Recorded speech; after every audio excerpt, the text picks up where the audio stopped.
Magman Ménichel de développement du de la Fondation. Aujourd'hui, nous organisons la 5e édition de la journée de la science de l'innovation. Une rencontre annuelle qui se déroule en marge de la rencontre internationale qui a lieu à Belém la première semaine de novembre. Donc ici en Côte d'Ivoire, nous réunissons des inventeurs, des chercheurs, des innovateurs, des gens qui dans leur domaine, comme l'agriculture, comme la santé, comme l'éducation, comme l'industrie, dans tous les secteurs qui ont inventé, qui ont innové dans ces secteurs-là, qui permettent donc de faire avancer l'humanité, de faire avancer la société. Nous les réunissons donc de la vie, qui puissent présenter à un public ces innovations-là. Et en marge donc de ces rencontres, de discussions, de réflexions, les panels que nous avons, qui sont animés par les chercheurs, par les inventeurs, par les ministères, nous avons aussi un concours national ici qui permet donc à ces inventeurs de présenter leurs idées d'innovation. Et le vainqueur ira représenter la Côte d'Ivoire à Belém en Europe. Au nom de cette rencontre à Belém, on va rencontrer 99 différents, 100 candidats qui viennent de partout dans le monde, donc pour compétir il permet donc d'encourager l'innovation, d'encourager l'invention, d'encourager la recherche, parce que nous croyons que c'est la science qui permet de faire avancer l'humanité. On l'a dit tout à l'heure, l'Allemagne qui a connu les crises les plus graves, la Seconde Guerre mondiale, qui a décapité l'Allemagne, qui a fragilisé l'Allemagne, on a vu qu'en 11 ans, ils ont réussi à rattraper le retard et d'être aujourd'hui une puissance mondiale. Ça veut dire que si nous savons mettre au cœur de notre développement la science et l'innovation, nous sommes sûrs et certains que la Côte d'Ivoire pourra encore aller plus de l'avant si nous savons investir dans les idées, nous savons investir dans la recherche.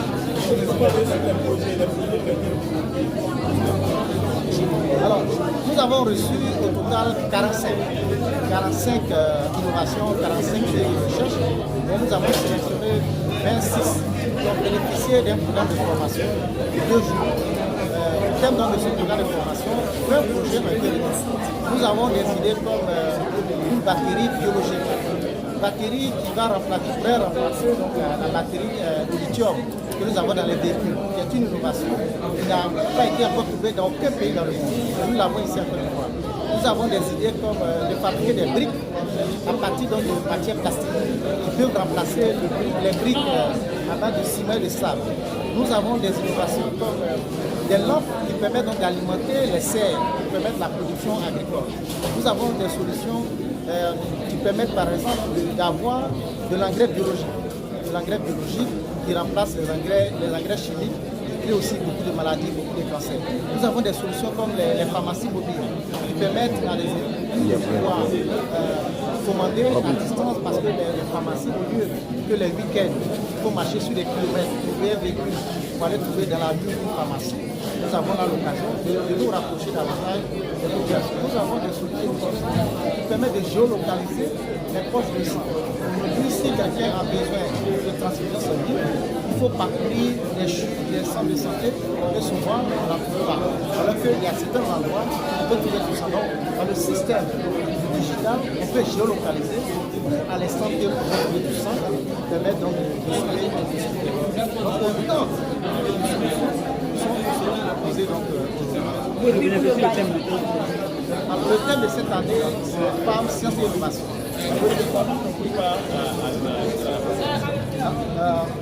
Nous avons sur l'ensemble des 45, nous avons au moins une vingtaine de femmes qui sont d'accord. L'idée qui est intéressante ici, c'est que chaque année, nous voyons que les femmes participent énormément à notre communauté. Cette année, le thème, c'est placé dans le dessus de la femme. L'année dernière, c'était la science au service de l'entreprise. Cette année, c'est femmes, sciences et innovation. Nous avons énormément de femmes qui participent donc cette année à ce concours. C'est pourquoi il y a un prix spécial qui sera accordé au projet d'innovation porté par les femmes. Je suis le professeur Ouattara Fatouché Razak, directrice de la valorisation de l'innovation. Et aujourd'hui, nous sommes là pour vous présenter un peu ce que nous savons faire. Parce que les innovations, les résultats de la recherche, tout ce qu'il faut valoriser reste un peu dans l'ombre. Ce n'est pas vu au grand jour. Il y a beaucoup de choses qui sont faites pour vraiment faire tomber les murs et puis ensemble participer à un développement de notre pays, de notre nation, comme je viens de le dire tout à l'heure. Donc ici, il faut aller là, c'est c'est une très belle idée où tout le monde s'est réuni en novembre, à Berlin pour pouvoir présenter ce que ça fait, le savoir-faire de chacun. Tout le monde, donc tout le monde est uni et on sort de là quelque chose de plus mutualisé, de plus complet, moins développement, moins durable. Et nous, on veut, puisque là, c'est pour changer le monde. Ici, le Falling Glass, la tombée de ce mur de Berlin là, pour changer le monde. Nous, on le prend à notre place pour changer la Côte d'Ivoire. On change la Côte d'Ivoire avec nos résultats de recherche, nos innovations. L'innovation vient de quoi? L'innovation vient de ce qui existe. Parfois, ça n'existe pas. Là, c'est une création. Ce qui existe, et on regarde, on apporte une amélioration. On apporte une amélioration. Pourquoi? Dans le but de changer nos conditions de vie, dans le but d'améliorer nos conditions de vie. Donc, pour améliorer nos conditions de vie, on peut, à partir des innovations, réduire la pauvreté pour notre pays. Réduire tout ce qui est vraiment difficile pour qu'on puisse travailler et apporter vraiment un développement, c'est-à-dire socio-économique et culturel, parce que c'est dans tous les temps l'artisan est présent ici. L'inventeur est présent, le chercheur est présent, et le chercheur quand il est présent, la communauté, pour qui le chercheur fait la recherche, c'est-à-dire les besoins de la communauté, doivent être pris en compte. Comme ça, la communauté se rend compte qu'il y a des choses qui sont faites pour améliorer leur façon de travailler. Si je prends l'agriculture par exemple, l'agriculture, au lieu de travailler avec la tabac, maintenant comment le chercheur, lui, peut vraiment apporter la mécanisation de cette agriculture-là. C'est vraiment faire le montage, le tracteur, des choses qui puissent innover, qui puissent vraiment changer et améliorer les conditions. Donc je pense que là, cette culture-là, qui est au fait, on puisse avoir une vue générale de ce qui se fait en Côte d'Ivoire. Là, vous n'avez vu que des échantillons, hein, c'est un échantillonnage, c'est même pas...